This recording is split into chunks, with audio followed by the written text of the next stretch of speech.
This show is brought to you by PTSD 911, the award-winning documentary. If you want your team to begin talking about wellness, this film should be included in your training curriculum.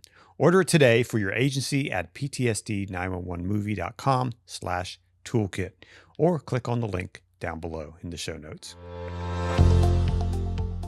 Welcome to the First Responder Wellness Podcast. This is episode number 80. I'm your host, Conrad Weaver. Thanks for joining me today. My mission is to bring you content that inspires you to live a life of wellness, because wellness is not optional. If you want to be at your best, serve your community at your best, you first have to take care of you.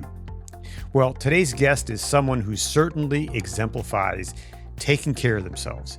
He may not wear a badge or carry a hose, but he embodies everything we talk about on this show: resilience, grit, pushing through adversity. And I'm thrilled to welcome Mark Pattison to the podcast. Mark is a former NFL wide receiver, having played for the Raiders, the Saints, and others.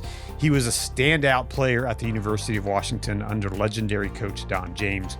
But Mark's journey didn't stop when his football career ended. In fact, it was just the beginning of an entirely new chapter. He's now a mountaineer, philanthropist, and executive at Sports Illustrated. And perhaps most incredibly, Mark is one of the few people in the world and the first NFL player ever to successfully climb the 7 summits, the tallest peak on each continent, including Mount Everest. And we'll talk more about that accomplishment in the show. His story is about more than just physical accomplishment. It's about finding purpose through pain, creating momentum through discipline, and discovering what's possible when you commit to doing the hard things, even when life gets uncomfortable.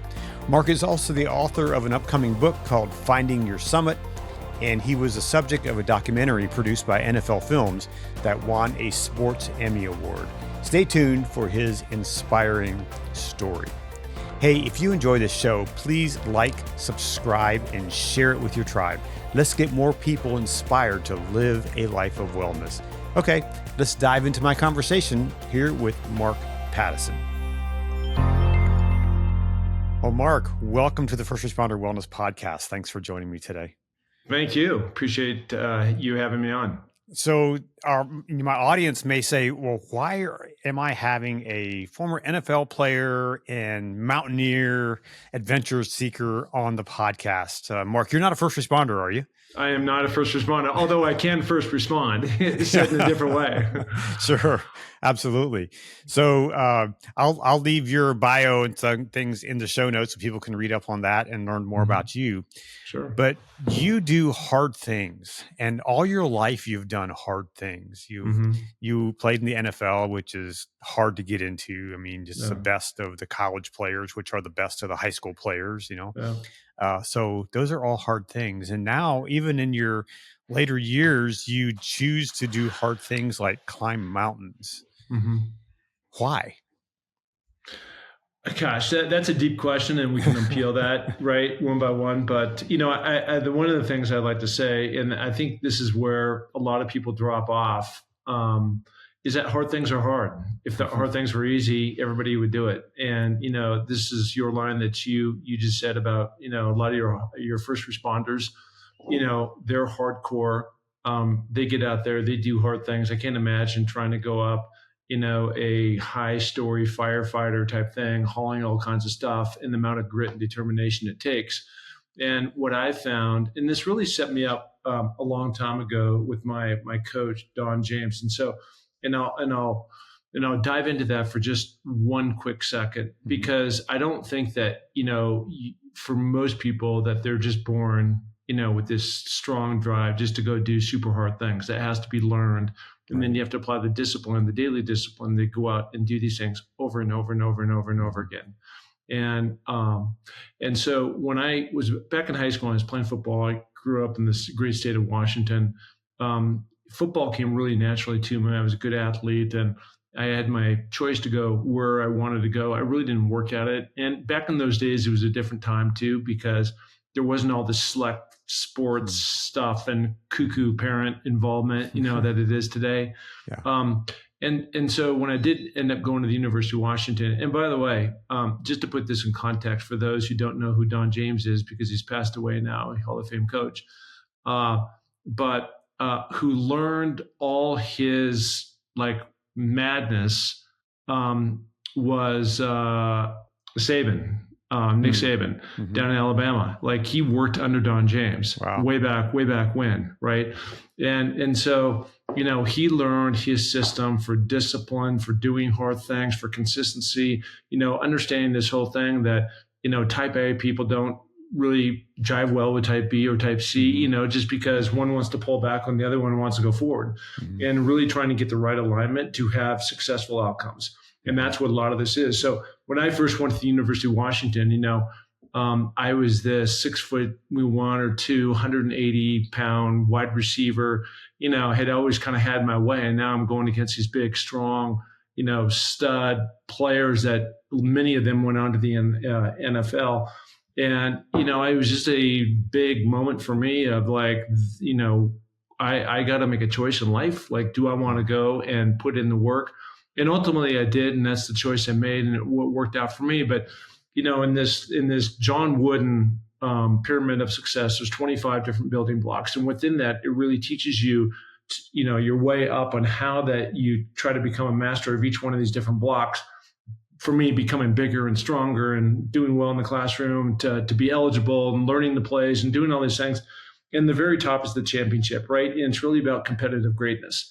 With competitive greatness, really what it gets down to, and Michael Jordan was a master at this, but that is loving the process.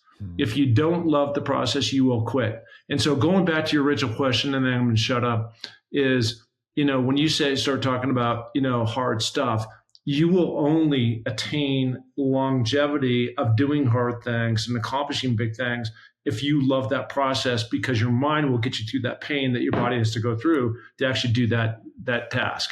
I love that. And that's something that I talk about a lot, is that process. And something that, I did something hard back in 2023. I rode a bicycle across the country, went out to Oregon and rode from Astoria, Oregon, Pacific coast to the Atlantic coast in 65 days. And that was hard. That was a hard thing. And so what I had to do is I had to have that process of practice to, one, to get my butt ready to sit on a bike seat for days at a time. But it's that process is where if we just focus on the end goal, if I'd have just focused on Ocean City, Maryland, and that's all I'd have focused on, I wouldn't have been successful. But I had to focus on the process to get there. And so how important is that to you in all the accomplishments that you've done? Starting with football, what was the process that you had to be disciplined to do to get to the NFL? Because that's a whole another level from college. People don't even understand how hard it is. And one of the things that you missed on when you were talking about how hard it is to go to the NFL, it's harder to stay. And you see this right now with the draft, players being moved around, and, just when you think, oh my God, I finally made it, then you're being moved out and they bring in another player. I got traded. I mean, I had everything possibly: cut, traded, moved, brought back. I had it all. And it is so difficult.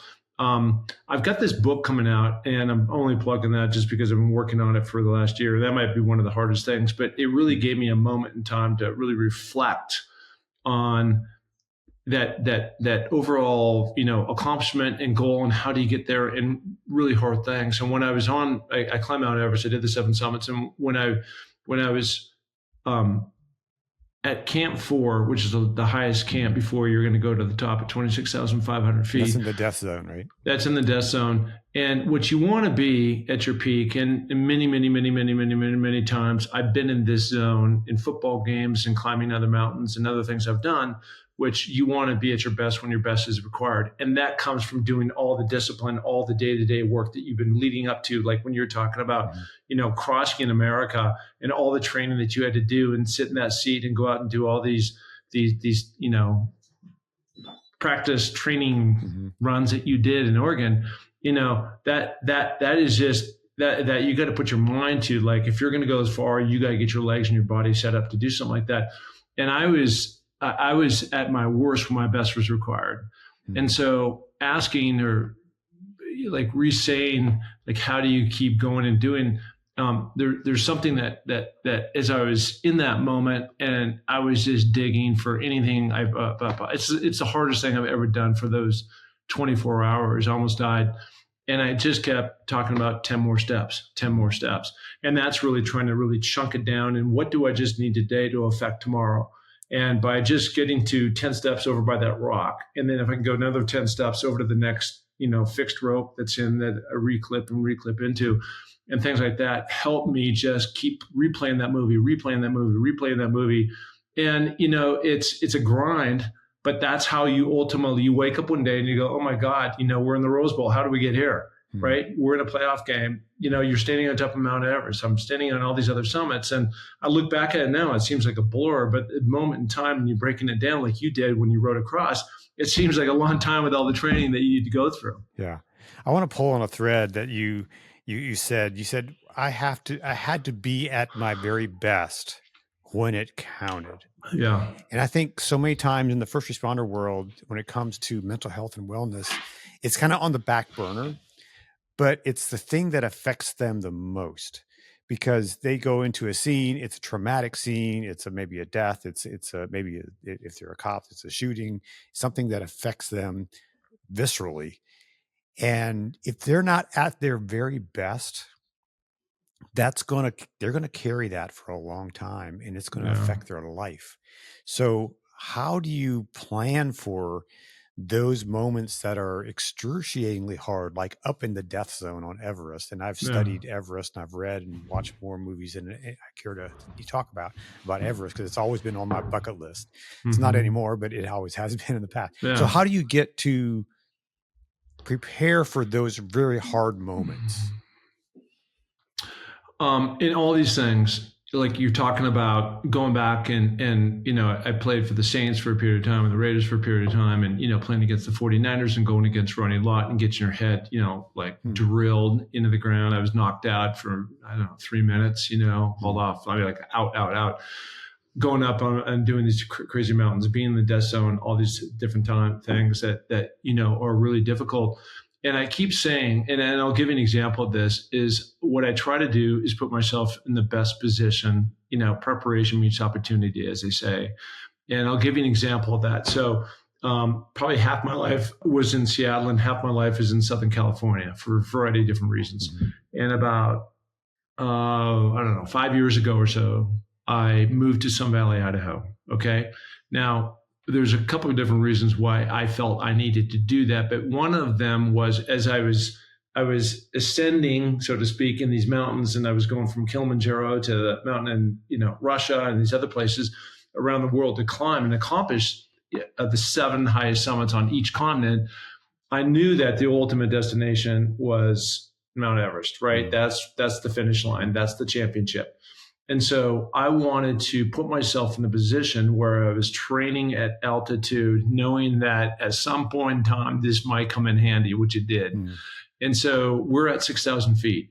And so for me to be able to go and climb up that mountain, this was in 2021, and I didn't have to be in Nepal until April 1st.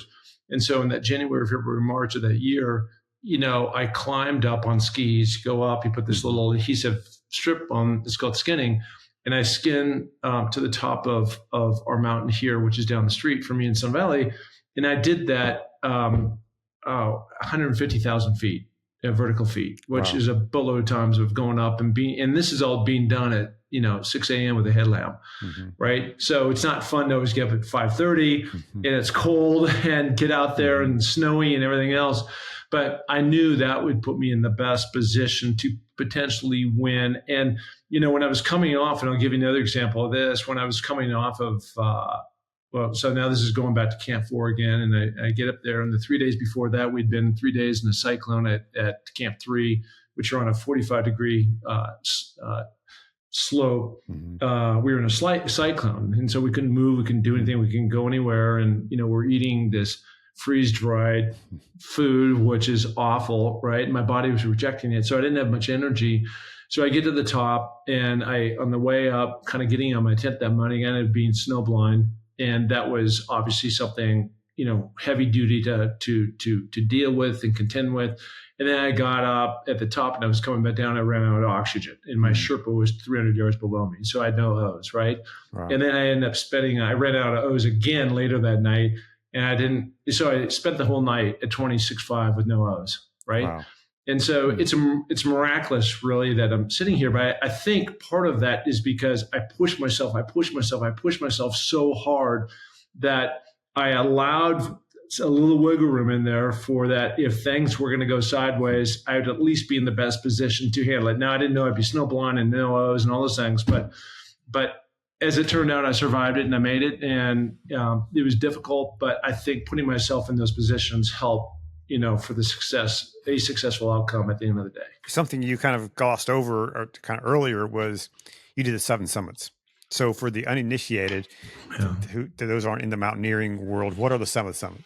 The 7 summits. I'm really blessed by. There's a guy that I happened way back when. There's a guy named Steve Young. He's a former quarterback, pretty famous quarterback, and played for the 49ers for a long time. And he used to have this ski charity event down at Snowbird, and he did it alongside this other really interesting, charismatic oil man that owned Snowbird. He lived there. He had moved out from Texas, and his name was Dick Bass. And Dick Bass and there's another guy named Frank Wells, who at the time was the CEO of Disney, and he passed away in a helicopter crash. But their whole goal, they whipped up this whole idea before nobody else had done it. Like, what's the most outrageous goal that we could do? For you paddle across America. Like, how many people do that? Not many. Right. And in this case, they're like, let's go find the biggest and the tallest. It's not so much biggest, but the tallest mountain on each continent. There's 7 continents. Mm-hmm. And at this time, it wasn't nearly as developed in terms of, hey, we're running camps here and there's expedition parties that are going there. And so they kind of made up all this stuff, on the fly. And so if you go into Africa, it's Kilimanjaro. I've actually done that twice. You go down to Australia. It's on my list. It's great. And you tie in the safari and all that kind of stuff, and it's amazing. The people are great. Down in Australia, there's a mountain called Mount Kosciuszko. There is, let's see here, in Russia, which you can't climb there anymore, just the conflict and all the tension. Down in the Caucasus Mountains, Mount Elbrus. In the North America, it's up in Denali. I hear Trump's trying to return the name to Mount McKinley. We'll see how that all goes. In Antarctica, you've got a mountain called Vincent Massif, and going to Antarctica is just a really crazy, wild adventure in itself, just because, there's penguins down there and that's it, right? And then trying to navigate around, and you land in this Russian bomber plane onto the ice and things like that. In South America, there's a mountain called Aconcagua. It's 23,000 feet. So that was really my first time beyond Kilimanjaro that I tested myself at that high, 23. And then, of course, in Asia is Mount Everest. So a lot of times people get mixed up with K2. K2 is the second highest mountain in the world. Right. But my actually... Is that in Pakistan? Yeah, it's in Pakistan. And my actual goal when I went to Mount Everest, so those are the 7, but my goal when I went to Everest, because I was supposed to go in 2020, and then COVID hit, and so we pushed it out for a year. And I said, I'm going to double down, and I need something to remotivate me, just because if we go back to the COVID year, it all went down in March of 2020, and that's when we were leaving for Nepal. So it all got pushed out. So I said, I want to double down on everything I'm doing. So the goal was for me to get up to Camp 4, and at Camp 4 there's like a camelback.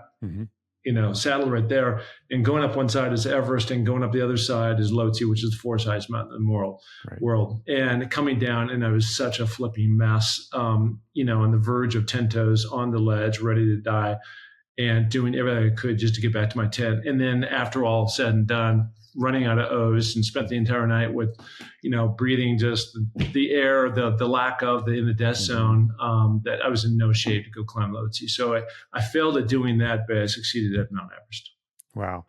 Well, like I said, Everest has always been, ever since I was a kid, I was fascinated about Mount Everest. And so I've read everything that there is to read about it and know a lot about the mountain, follow a lot of people. Melissa Arnott is one of the people I've been trying to get her on the podcast, and I'm just finishing her book right now.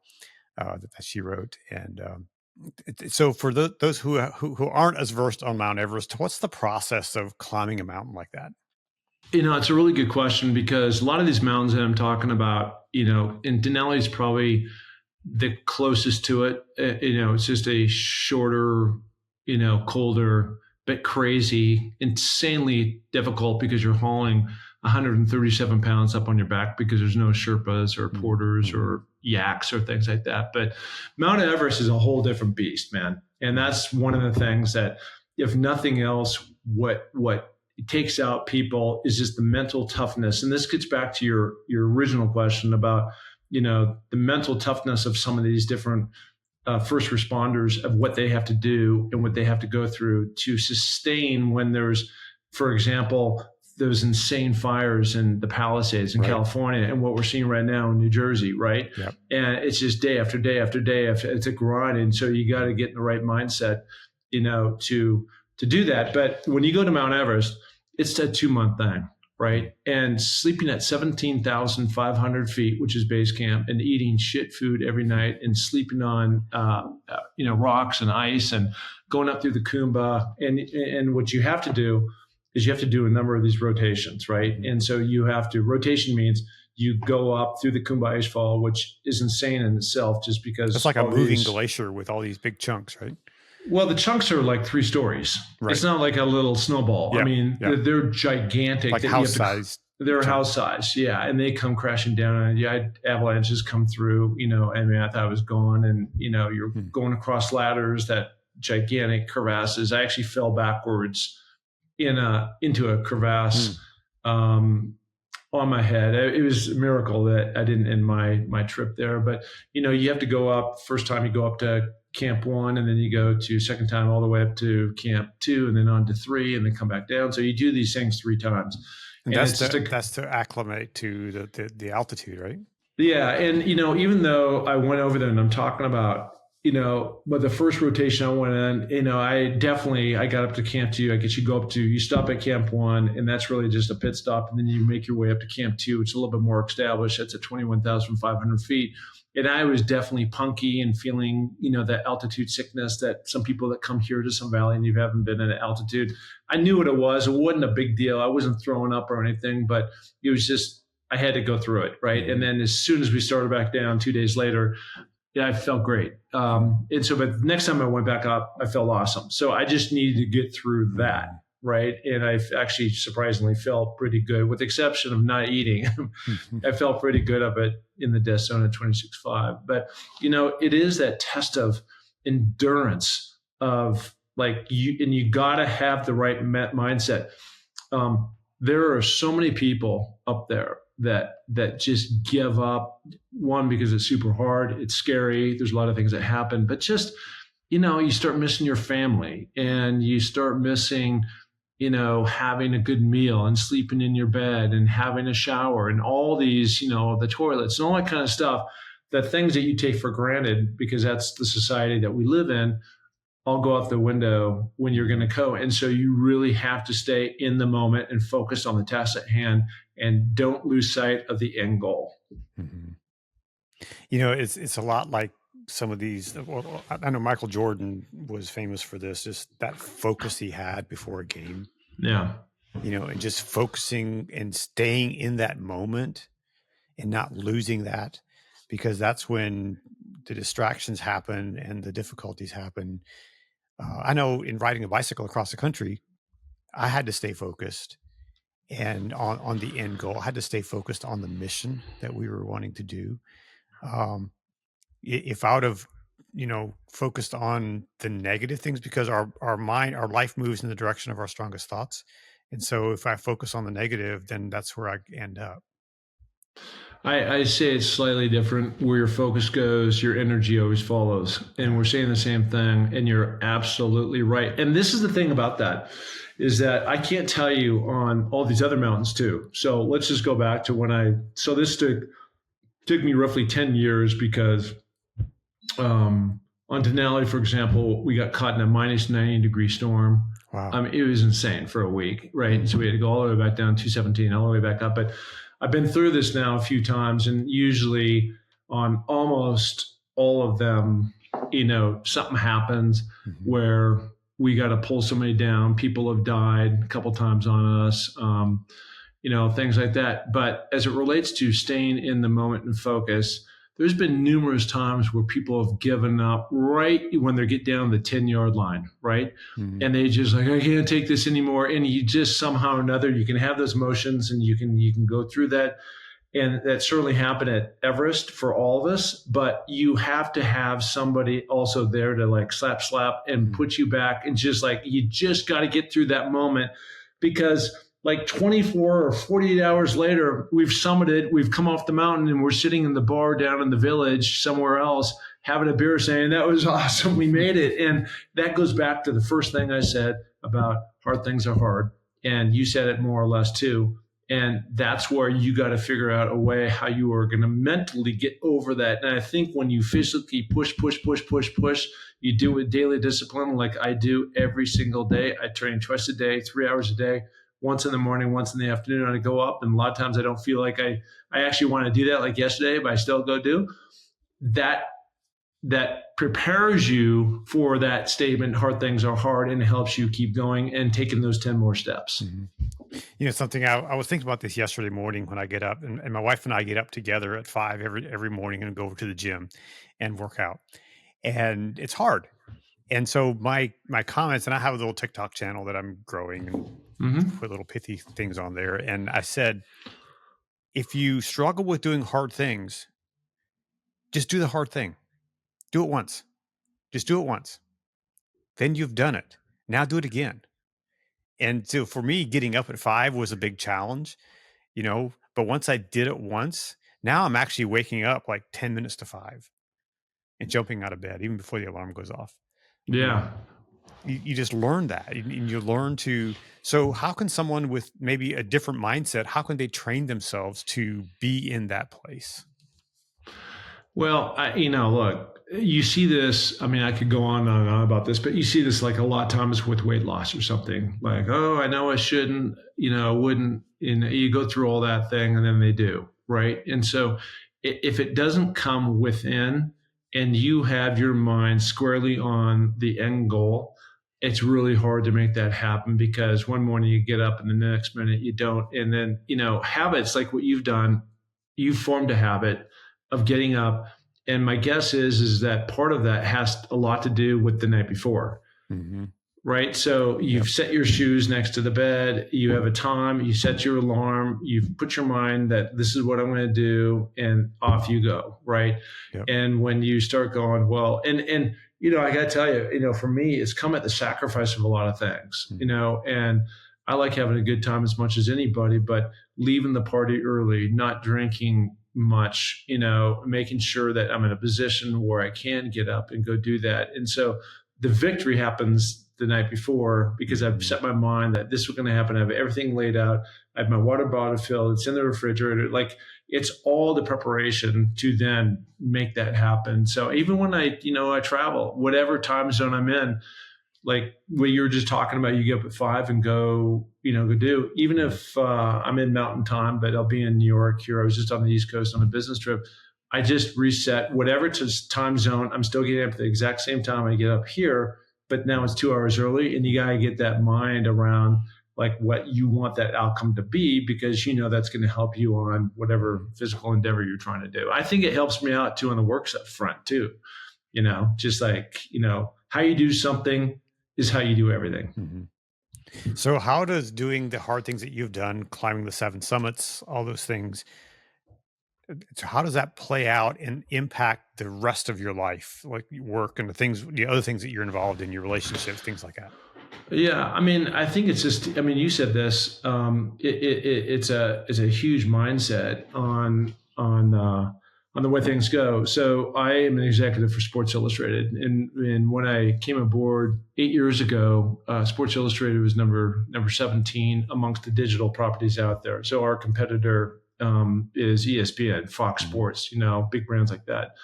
And so I looked at it from a fresh perspective, right? And I said, everybody's been doing the same thing. for 100 years. Sports Illustrated had been around since for 70 years. And in 1956, I think it was, it started off as a magazine, and that's the way it was for years. And then when the internet came around, like everybody, in addition to the magazine, we transitioned to an online si.com presence. Mm-hmm. And it still wasn't hitting the mark that we needed to hit. And so it's a lot like, looking at things differently and being super determined, just like my mountain climbing and playing in the NFL, that this is what we're going to do. And you've done all the research, you have a gut feeling, and this is what you need, and you need to stick with it and not give up. And that's what we've done. And now we're number one. And so we've taken the iconic, Sports Illustrated brand, and we've revolutionized the way that we produce content, which was different from the way that they had done it for the previous, time before I got here and forever. And it's transformed, the brand, the money we make, the presence, and we're expanding in all directions now by just starting. And, you're not always right, but, you start with a hunch. It's a little bit like, to me, like, taxis. We've had yellow taxis since cars were made. And then somebody said, well, what would happen if we created an app thing and people could just push a button and somebody from down the street come down and pick me up and take me down the street in their own car, right? Or this whole idea about maybe my house can become, in some valley, can become a little hotel, and we'll call that Airbnb, mm-hmm. right? Somebody just slightly thought it differently, and then that worked, and it opened up a whole new thing. So for me, it was like, as I was sitting here and I'm looking at just, you have the same thing, and, you have all these notifications on your phone. And I'm looking at my phone constantly, and I have these, Apple News and Newsbreak and other places like that. It was just like, we now consume content in bite-sized pieces. Mm-hmm. We don't consume content where they deliver the New York Times. But the way that we consume content, in the standpoint of the newspaper comes in an hour that we're sitting drinking coffee, and,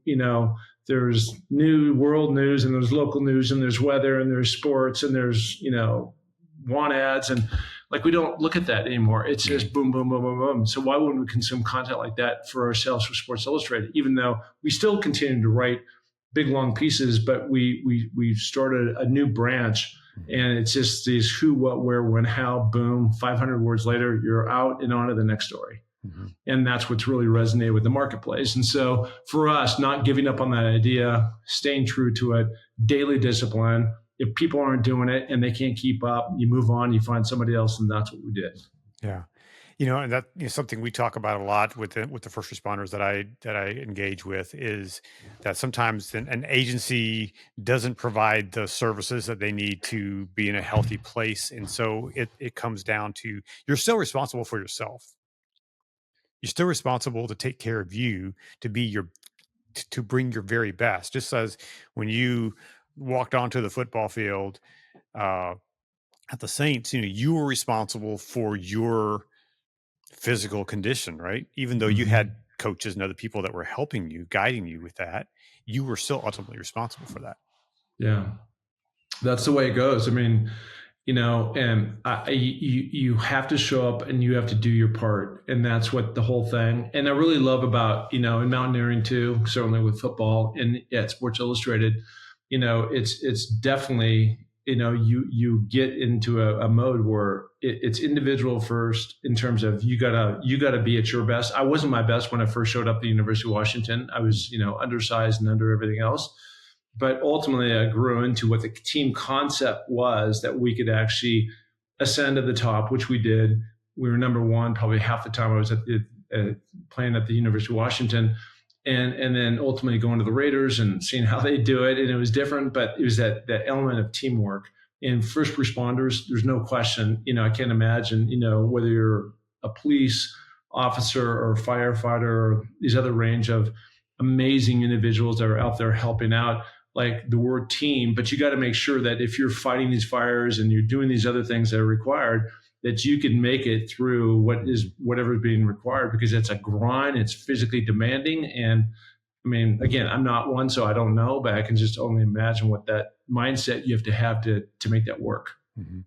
So as we wrap up here, I want to ask my very first question is to why mountains for you?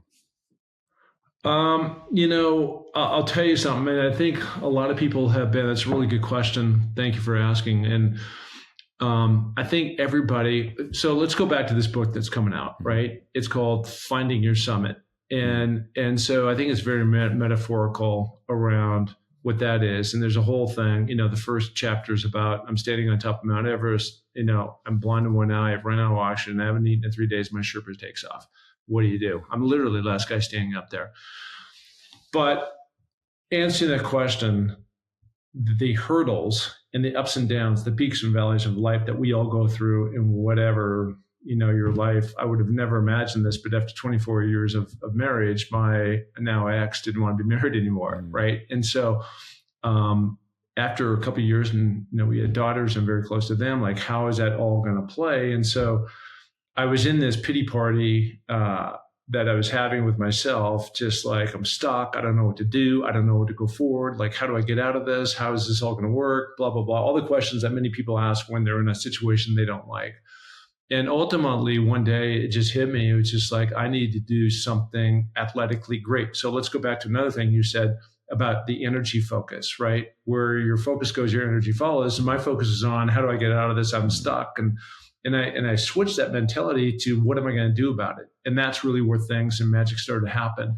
And so I was just like, I still continued to be fit. I was in California at the time. And it was just like, what can I do athletically that would really challenge me? Obviously, I couldn't play in the NFL anymore. And so one thing I'd consistently, being from Washington and possibly being from the Northwest, we've got all these mountains up there and the Cascade Range and everything. And so I was just like, I'd climbed Mount Rainier in 1998 and maybe climbing. And so I started doing some research, and I knew, I remember my conversation about Dick Bass going back to, he was the inventor, and I'd been there around him. I'd read his book, and I was like, this is insane. And so I said, I'm going to go see if any NFL player has ever climbed the 7 summits. And so I went home and I typed up, that, and I said, okay, my new goal is to become the first NFL player to ever climb the 7 summits. And so that's what I went after.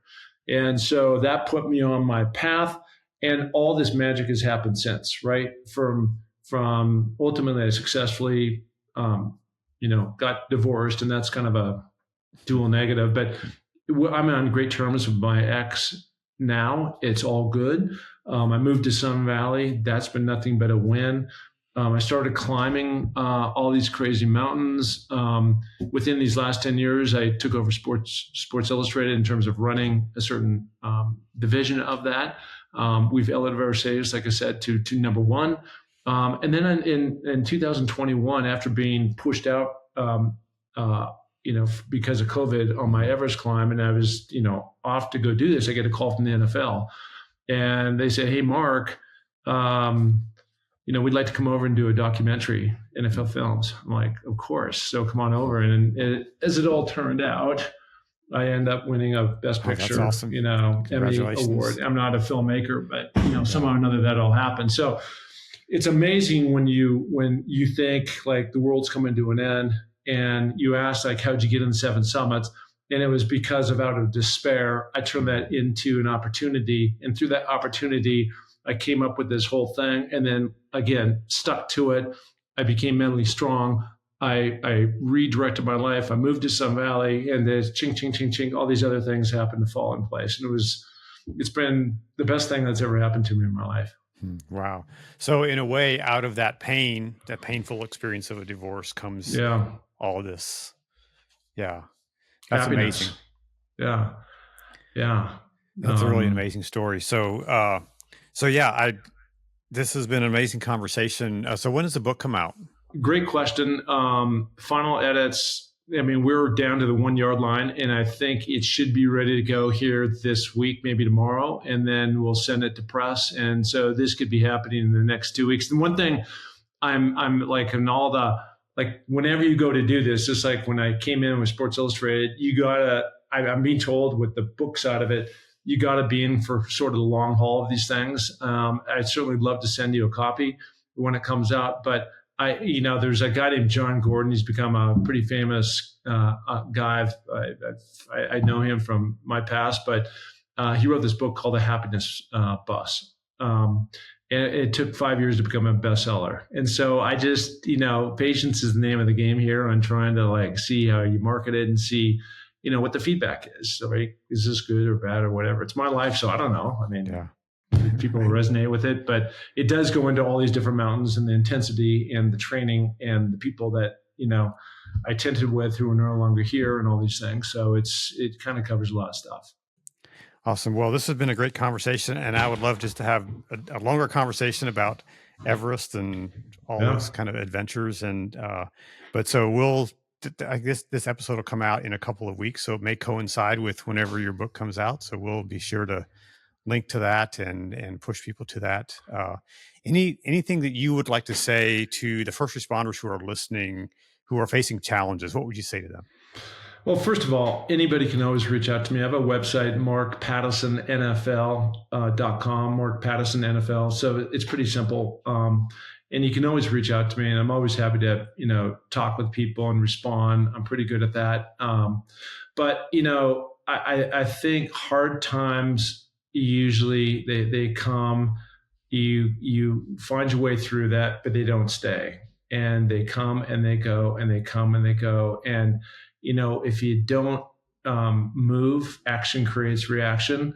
Even if that action that you do is not the right step, then that's going to at least tell you not to go there again, and you move on to something different. But where I was in my life and I was stuck, and this has happened to me in business and other things, like, oh my God, what am I going to do and how am I going to get out of this one? And if you just keep chip, just like I think you are a great example of in a slightly different way, but it's the same mentality of every morning at 5 o'clock, you are going out the door and you're heading to the gym with your wife. And that's amazing. And that's the type of mentality that you have to have in order to get unstuck to something that's going to free you and bring you joy and happiness. Great words of encouragement and challenge all the same. So Mark, thank you so much for your time. Thank you for being on the program. I really appreciate it. So are you ready to go climb a mountain? Well, I know I am. I'm always wanting to do that. So be sure to check out Mark's book when it comes out. It's called Finding Your Summit, and go watch the Emmy Award-winning documentary about his Everest climb. I'm sure you'll be inspired by that. Thanks so much for sticking around, and thanks for sharing this episode with your tribe. Be sure to tune in next week for my conversation with first responder therapist, Dr. Jennifer Prohaska, where we'll talk about being prepared left of bang for all the stuff that happens. And we'll talk about leadership and some other important themes. It's a great conversation, so tune in next week. And please remember, you are not alone. And if you need someone to talk to and don't know where you can turn, you can dial 988 for help. Until next time, be well, take care of yourself and those around you, and go out and do something great in the world.